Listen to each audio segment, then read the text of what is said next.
Welcome to the Solemn Vanguard channel. Today we have an exciting deck profile. Our team went first place at BSF or Springfest Cardiff, the very first Springfest after the premium collection release. So that's very exciting. The insane amounts of testing we went through paid off. Apart from Jay, who switched decks last minute, but it all worked out anyway. I want to start with shoutouts because no one listens at the very end of the video. So shoutouts to, of course, the team. Jay with the helmet strapped tight with Neo Nectar. An amazing build, we'll get to that. Mohammed for being the OTT god. Different Fight for hitting 20,000 subs today. Benjamin Taver, who talked Luard with me, and the very first build I started with was his, with which I think he won a GP Akiba, and then I started like changing a lot of stuff, but so the very start of the list was that, and I do want to shout that out. We did have some really interesting talk. Then we're up for playtesting, various people from there, really awesome guys. Thomas specifically for getting me my 4th Draghard Luard in SP. Man, when we reached the UK, I just told him like, I'm looking for this, and after one day he went, I got it. So I was like, whoa. Thomas also for Neo Nectar cards, which Jay ended up borrowing. Yelle for the Zoa for Jay's deck, which he didn't end up using, but anyway, we wanted to have it just in case. Jan for the Fruit Basket Elf. Then also the Italian players who got 2nd place. I believe it was the only Italian team. They were really nice guys. Played really well. Interestingly enough, in top 8, one of their players got an automatic game loss due to just a random card being in his deck box, and he got a game loss for that, but they magically still won said round and then kept on going. Like, super amazing comeback story, awesome guys, so shout out to them as well. I will be showing off their decks in the next meta analysis. Really interesting stuff right there. Also shout out to Dragon Shield, of course, the very best sleeves, and then Zero Damage Gaming, the very best playmats. Now, things to mention, our team went undefeated in Swiss, and then, well, undefeated in top 8, so overall just undefeated as hell. Normally there's like the curse where if you win Swiss you get knocked out of top 8, but it didn't happen, so that's cool, a broken curse. Now for Luard specifically, let's talk about this, right? I think this deck right now has the highest ceiling in the game, as in there's the most amounts of lines of plays you can do at any given moment, which means you can get out of a lot of situations. So it is extremely combo heavy, it plays very long games, it is extremely complex to pilot to its ceiling. So like, people go, oh, I always get more Festa 2nd stride. It's like, cool, but then you lose anyway. There are certain things you have to min-max that's actually just insanity to do right all the time. Honestly, like, I went 7-1 in standard, and one single Luard game took me more brain power on that day than the entire standard day combined. So just, if you want to play this to its ceiling, just play it a lot, because it's gonna take something. Apart from that, it's also still very fragile, especially to like Neo Nectar, so that's something to watch out for. However, it does play the best early game, I would say, apart from Neo Nectar, so against something like DI, you do have a very solid matchup. It's okay versus OTT, as in, against most builds, you do win the early game, which is very nice. It is okay versus SL, you have a pretty good matchup there, but overall it's not insane against anything specifically. It just does pretty well against most, and then Neo Nectar is slightly unfavored. Without further ado, let's get into the actual profile. Also, look at this cool prize card and the beautiful medal right here. Also, shout out to Jay to the fact that he got 3rd, 2nd, and 1st at 3 different Springfests, so now he has like every medal, and he can create the ultimate infinity gauntlet. So we start with the grade 3s, which is 4 Draghard Luard and 1 Dragfall. Now, some people may be going, why the hell would you do this? And there are actually many arguments. So first of all, Draghard Luard, for his skill, can send 2 cards back.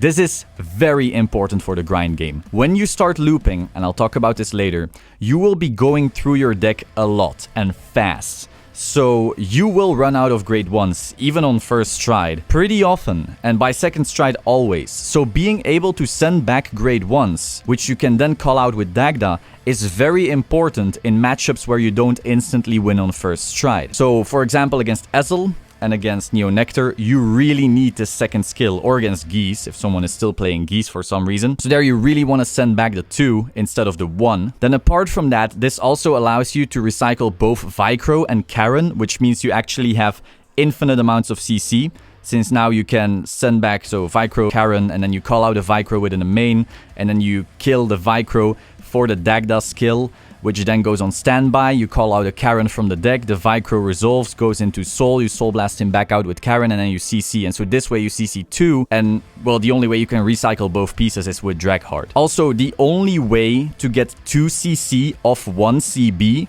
is with Drekheart Luard. So let's say you're playing against a deck that is going to damage deny you, something like maybe, I don't know, Geese. It was actually pretty relevant there. You will sometimes need that, as in you will have maybe used the counterblast in the early game, and then you use his skill, call 2 Karens for 1 CB, and now you have 2 CC. 2 calls also gets you closer to Ritual 10, and then 1 kill can also trigger Belial Owl, which then, you know, gets you even closer to keeping on extending to then hit Ritual 10 on first stride. Like, some people, when Morfessa was released, said, oh, Ritual 10 first stride is super easy. It's like, no, it's not. If you're playing a free game, maybe, but generally, Ritual 10 first stride does take work. Probably have to empty your entire hand. You have to have like a really good setup. So in general, every little bit counts, and this card is a much better ride for that. Now, the argument for fall is, oh, if you have been playing the early game for a while, you will have enough cards in drop to a point where the second you ride him, you will already be able to stride first. However, your grade 1s are all your best pieces, so you generally didn't really guard with them. Like in a main you called, a Swordbreaker you called to keep plussing,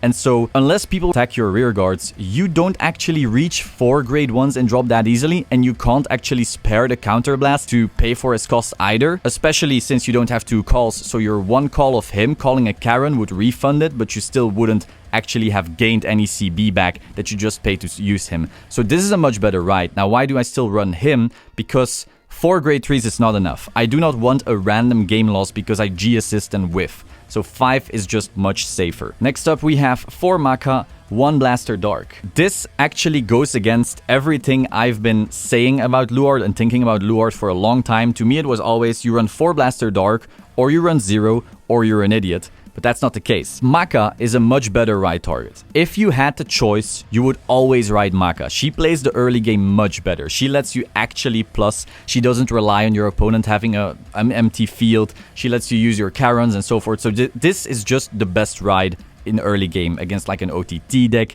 against like a Neo Nectar, against a DI, against anything really. However, you only run 4. So that means you have about the same odds as Gold Paladin hitting their ride, which is not the best odds. And if you don't want to auto-lose the grade 2 game, you do want a good ride, which generally means a 10k, which goes against OTT's numbers, Ezel's numbers. So you want a 10k.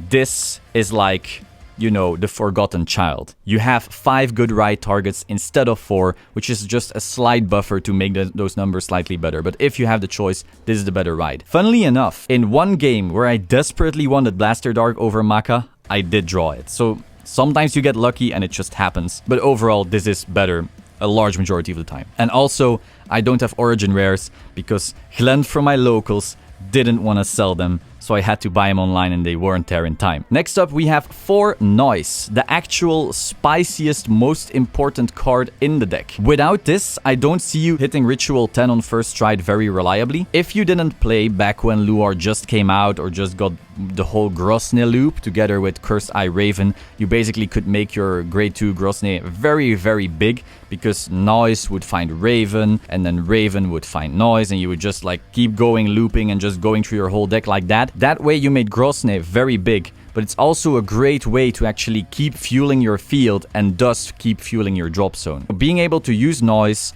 who then finds you maybe a Daylad to draw, or a Swordbreaker to draw, or a Karen, which refunds you a cost, meaning you get to use the Maka from your hand to draw, or the Swordbreaker from your hand to draw, or finding the Raven, and the Raven finds Belial Owls, and you kill the Belial Owls of Morfessa, and you draw even more. All those little plays only happen because of her. So without her, Ritual 10 on first stride, you had to have played the early game for a very long time to get there. And I kind of assumed that most people wouldn't even be playing it. Noise just makes it so that if people don't play the early game or don't play it that long, you will still hit Ritual 10 first stride pretty reliably if you see her, because she's just the best extender in the deck. Next up, we have 3 Dagda. Yes, I am a complete noob. So I understand why people run 4, and I really wanted to. The issue is there's no room whatsoever. If you could play 51 cards, I would run a 4th Dagda. But the reason you don't play 4 is because if you see more than one, it is a completely dead card. Every single Dagda that you get in hand is a piece that doesn't get you closer to Ritual 10 and that doesn't help you win the early game. So he's amazing when you see him after winning the first stride, getting that first stride off, and after you looped to get your Ritual 10. So those are 2 very big ifs. And the more you run, the less likely it's actually going to happen because you have less good pieces. Now, another interesting note is that if I were to cut something for a 4th Dagda, it would have been a Blaster Dark. But in every single testing round, and we did a lot of testing, whenever I thought, oh, I really need a Dagda and I don't have one, I didn't have a Blaster Dark either. So it's not like changing it would have changed anything at that point. So the difference between running 3 and 4 isn't actually a major increase, like percentage-wise, in seeing it, especially because the deck also filters a lot, so you have to get pretty damn unlucky to not see it. You draw 4 of Morfessa because you usually kill Belials. You can draw off Craftine, like check top 2 and get one of the 2 if you kill that of Morfessa. You can draw off Daylight, Swordbreaker, your Blaster Dark, Twin Drive, your Makas. You filter so goddamn much, you will see it a large majority of the time, so 3 is fine. Next up, grade 1 lineup, Ezras. Now, when I first started playing the deck in general, and I wasn't really great at it, I was like, wow, this card actually doesn't do much because you need to win quickly anyway. Why don't I just cut it for maybe like an extra Karen or something like that? But that's completely wrong. Ezras is actually a really good extender. So Ezras isn't actually a PG in this deck. I almost never use it for PGing because usually the games don't last to a point where I need PGing. Ezras exists because she sends herself back to deck. So if you have been looping Cursed Eye Raven with Noise and all those things to get to Ritual 10 on first try, as I said, you will run out of grade 1s in your deck. And if you run out of grade 1s in your deck, that means Dagda has no call targets, which means you don't get your kill. So Ezra's being able to push itself back into deck means you now have targets again, meaning you get to use Dagda at all. The fact that it can retire something on demand means sometimes basically you get stuck at, say, Ritual 8. If you have a Belial Owl on field, you could kill it to get an Ezra's to hand, Ezra's to bottom deck, and maybe draw in the next extender to then keep going. So in that regard, same for Craftine, by the way, because Craftine checks top 2 and then 1 to hand, 1 to drop. That just keeps on extending the plays. So as I said, Ezra's is more important for that than actually for PGing. Of course, it's cool that you have a recyclable PG. If you're in a matchup where you think, okay, I won't win this turn, I really need that PG to hand, it's cool that she has the skill, still an amazing skill, but that's not her primary use anymore. Next we have 4 Nemain, the very best card in the deck. I probably already said that about Noise, didn't I? Well, she's the other best card in the deck. Seeing her early just puts you so much closer to winning the game. It's actually nuts. Also, I will quickly zoom in. There we go. Because she just adds a new grade 1, which might as well be your ritual count, to your board every turn. So seeing her on turn 1 is by first stride, I think 2 more grade 1s. If you play the early game, it's going to be even more. Also, if you see her, she will start fetching your sword breakers, which means you can start plussing more, which means you get to your Luards and your Dagdas and all that kind of stuff. Also means you get to play the grade 2 game because suddenly you build a whole field out of nowhere, out of basically one card. It's just such insane advantage. Very, very important. You cannot run Shadow Paladin in either format without Nemain. Also, later in the game, it is very handy to be able to call your Vicro so that your Dagda becomes free, so that if you are being damage denied by an opponent who tries to play around you, now you get that CC of the Vicro, which means your Dagda CB cost was free, which means if you hit a stand on the Dagda, you can still use him afterwards. So just a lot of plays you can do. As I said, like, this deck's ceiling is insanity. It's not hard to play the basics, but it is very hard to play the very highest level. Like, funnily enough, on the day itself, I would play my round and my teammates would finish and I would still be playing, beyond time even, and then I would win. I would think, yes, finally, I get to go outside. I stand up and then pairings are up and I had to start playing again. So this is very, very hard mentally to do on a long day, especially if it's hot, loads of people in the venue. So I'm just warning you if you want to do that. It was not the most enjoyable deck, to be honest, to play for a long time. Next up, 3 Karen. Another one of those cards where if I could run 4, I absolutely would. He is so important. Being able to call him off the Drag Hard and getting your counterblast back. Also getting a grade 1 out of your soul to get closer to your ritual. Also hitting insane numbers. 11 by itself, great against Luard, great against Ange. Also 11 plus 6, 17. Magic number on 12. 11 plus 7 from Delad, 18, magic number on 13. That's also why you need specific cards in specific ratios to hit certain numbers, so that in specific matchups you can always call perfect numbers from Dagda. But of course the CC is the most important part, and 10k shield is cool too. Next we have 2 Swordbreaker, delete rare. Oh, beautiful. Swordbreaker is an important card if you're given damage basically by people, or either in the early game or if they crit you or something like that. Now you get to turn your main into a Swordbreaker, which is 1 closer to Ritual 10 if you sack it off, but also a draw, which can be an extender to get even closer to Ritual 10 even more quickly, which means you get to your win con. This is not something I would play more of, especially because riding it is the worst, especially against Neo Nectar. All their tokens suddenly start hitting. It's the worst thing ever. This is also why the deck is kind of weaker against Neo Nectar. There's many reasons, but this is just another one. If you're forced to ride this or in a main, you're gonna have a very bad time. But I would always run 2, especially against stuff like Ezel. If they push you hard, you Maka, this, draw 2 in total. You did -1, but I mean, you just refunded more of your cost than you would have paid otherwise. You do want to run this. Also, if you're being pushed hard, you have almost nothing going for you. You stride, you get to fetch this and then a Dylad.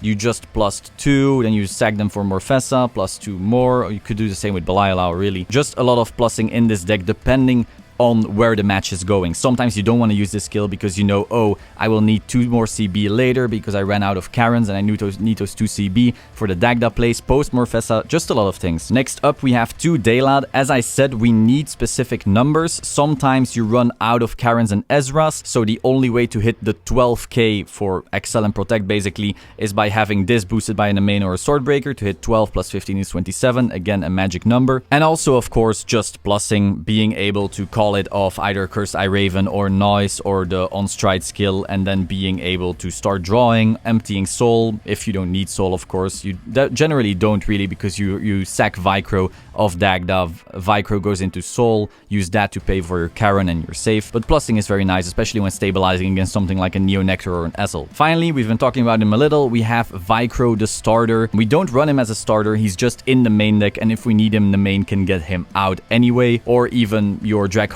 Luard if you want, which then means you can sack this of your Morfessa and have no cost payment. This really depends on how much counterblast you have been given by your opponent and the rest of the game state, but having access to it is really, really important. Now for triggers, this is pretty important as well. Actually, every single decision in this deck is pretty important, but whatever. We have 3 Belial Owl. I've seen 2 camps. I've seen people saying, oh, Belial Owl is shit now. I don't know why you would say that. It was maybe not as good before Premium Collection because you couldn't sack it off Morfessa and you didn't really need to extend into Ritual 10 on first stride because that didn't help you at all. But now being able to plus hard off a Morfessa sack, which gets you new extenders like your Noise, like your Cursed Eye Raven, is really the only way to hit Ritual 10 reliably. So you do want to play some still. I do not want to play 4 because I wanted 3 of this. Reason is V triggers help you win against Neo Nectar and Ezel. If we run too many G triggers, which is already a big issue Luard has,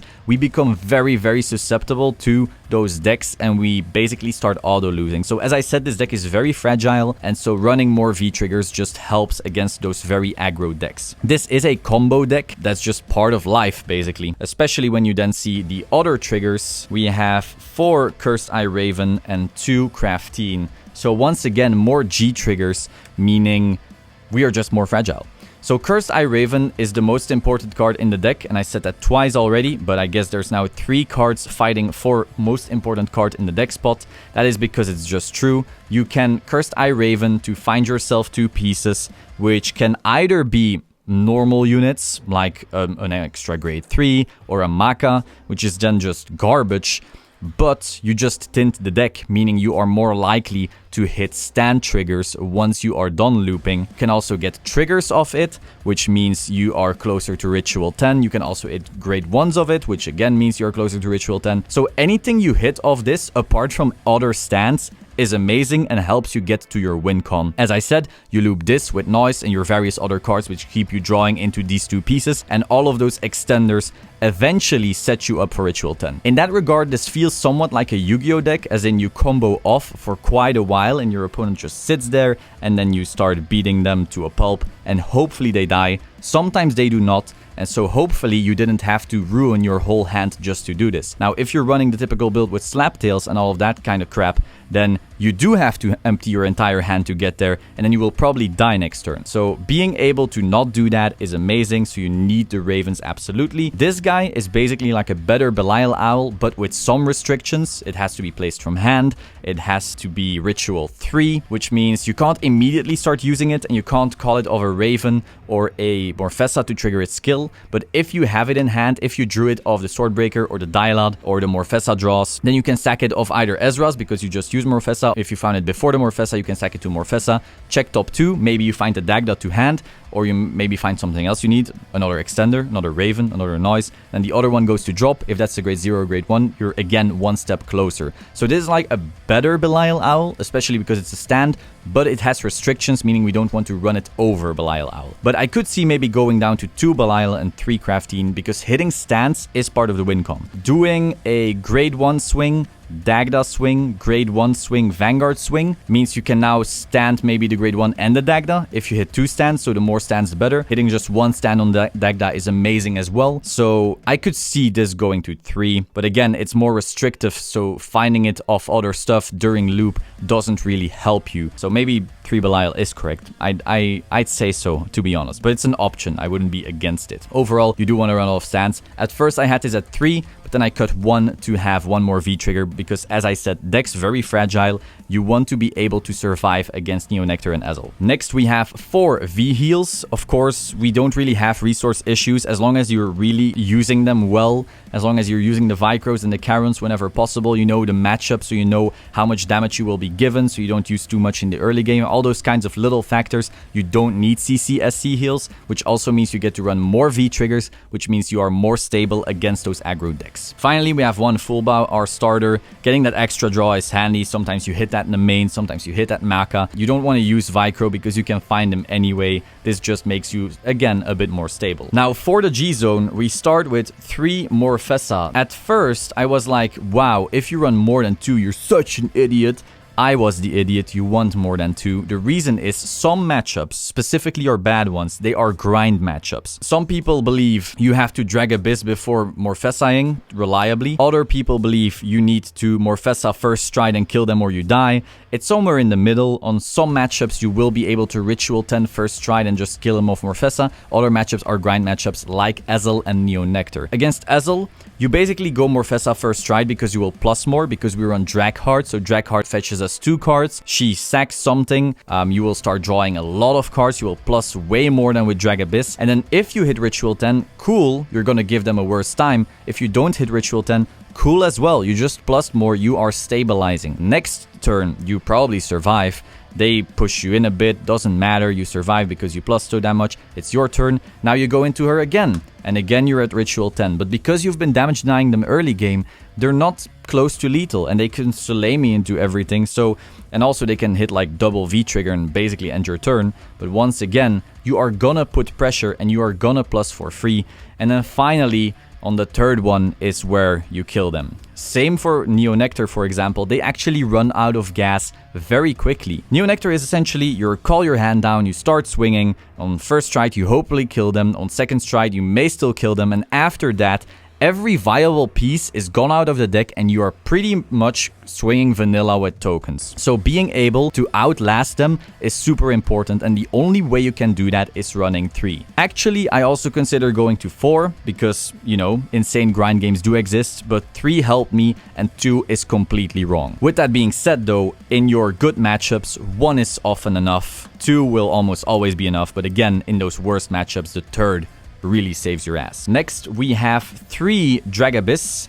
This was cut, well, 1 was cut for Agnos. We'll talk about that later. 3 is fine. Sometimes when you really don't hit Morfessa, which is possible, I basically made a little theory, let's say a mathematical theory, wow, where I gave every single card in the deck a value, its extender value, as in how valuable is it on the first try turn to hit Ritual 10. And when I tally all of those up, I know, okay, this is my extender value this turn. And if that value goes beyond a certain amount, I know, okay, I will be hitting Ritual 10. If it doesn't go beyond that amount, so if the cards tallied up do not hit Ritual 10 by their extender value, I don't go for it, obviously, unless I think Morfessa will plus me more, then I go into the safer option, especially when you're being damage denied or something like that. So that's when you go into a Drag Abyss, which then flips another Drag Abyss to start your plussing. And then the third one is here for if you're really running out of Counterblast, you can still use his second skill to give the plus power without actually using any flipping or anything like that. So this one is here for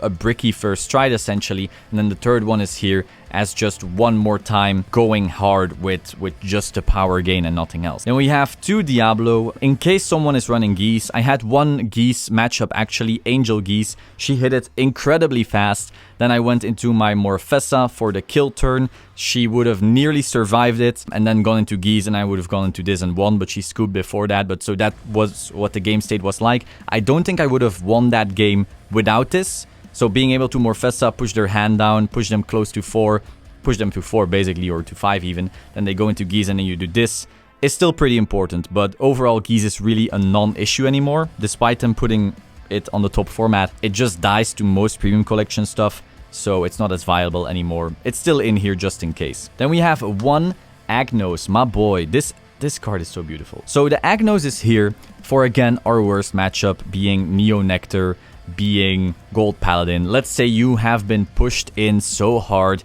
your entire hand is empty, and this is important, your entire hand does have to be empty, in the sense that if you want to get maximum value, you see, oh, even a Morfessa won't plus me because I don't really have much of a field or anything like that. You use your Luard's free stride skill, which bypasses this restriction. You go into the Agnos, you draw 3, you swing at a rear, so you don't give them even more resources, you get another 3, now you have 6 cards, and maybe you stabilize.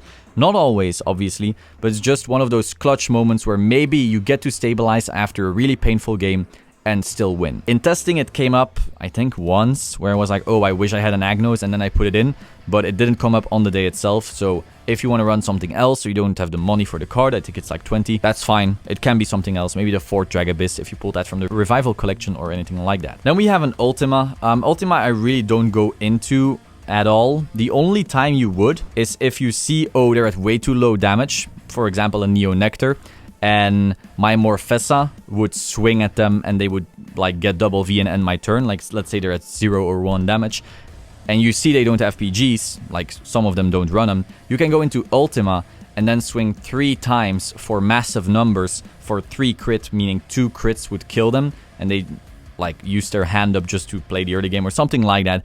For that fringe situation, it's still fine. If they're at 5 for some reason, I don't know. Generally, Morfessa is just a much better Ultima. So it's really not necessary, I would say. If you want to play Luard and you don't have the money for this, I mean, I'm not sure how you would even build Luard. It's an expensive deck, but it's not super necessary anymore. But it's still in here. It's still like a clutch thing. Maybe sometimes it'll come up, but it didn't for me. Then we run 1 Cibrise. Cibrise is super important. That's fine that I spoil this now. Many people think, oh, it's too expensive or whatever, cost-wise at least. The reason you still run Cibrise is because against certain decks, you play the Grade 2 game. So you keep on playing the Grade 2 game, and then after a while, you're like, I think I can get lethal now, but you don't necessarily win the Grade 2 game regularly. So you ride your thing, you stride into this, you call a Dagda from hand, and then you just swing hard, and maybe they die, maybe they were at 5 already, and you can just cheese a Grade 2 game win with this card. Didn't come up on the day itself, did come up into testing, so that's why it's still in here. It's just a good card, and it can clutch you the early game if you feel like you'll randomly lose it next turn, especially against something like Neo Nectar or some OTT builds. Next up for G-Guards, we run 1 Dark Veil Dragon. He gets very, very big. Not sure what else to say. We run 2 Plot Maker, basically a very free G-Guard. Also a continuous plus power, meaning Ichi doesn't actually ruin this card. Together with Ellie, this is one of the few G-Guards that actually doesn't care about Ichi. And then finally 2 Jellidoe. Honestly, I wish this Jellidoe was a Bronak. There was, I think, 1 or 2 moments where I was like, oh damn, My ritual count is actually pretty shit. My GB isn't even up yet because I didn't win the early game. That happens against certain decks like Neo. I actually give it up on purpose, knowing that I won't win it anyway unless they brick hard, and then I would win like the later game anyway. So like, if you then give it up and you're not a GB and your grade 1 count is low as hell, having this just didn't do anything. Plot Maker doesn't do anything. None of the G-guards did anything. So I wish I could then just Bronac, then maybe sets up a Plot Maker, maybe gets me closer to being able to guard with my entire hand this turn, to then being able to drag hard Luard skill next turn, or even drag fall skill. So I would probably cut this for a Bronac, but I'm just giving you the exact list now that I used in this specific event. So this was my Luard list. I hope you enjoyed. I probably talked a lot very fast, so maybe watch this at like half speed. It's too late now, I guess, or watch it again. I do think a lot of the things I have to say were useful, because this, like, we tested so long. At one point I considered going Ezel, because again, this deck is fragile. It is very hard to play for a long time correctly. Min-maxing, I really considered Ezel, but then I started losing hard with Ezel against DI, because that's a very bad matchup for the deck, because you give up first stride and then they just do their thing and win, at least if the list is able to. Certain lists can't, but the good ones can. So that's why I stick with Luard, and it ended up working out, I guess. So we got the first place with Jay the God and Mohammed the God, a very strong team we had going there. And so yeah, if you have any other questions, do post them in the comments down below, and I will see you soon. Ciao.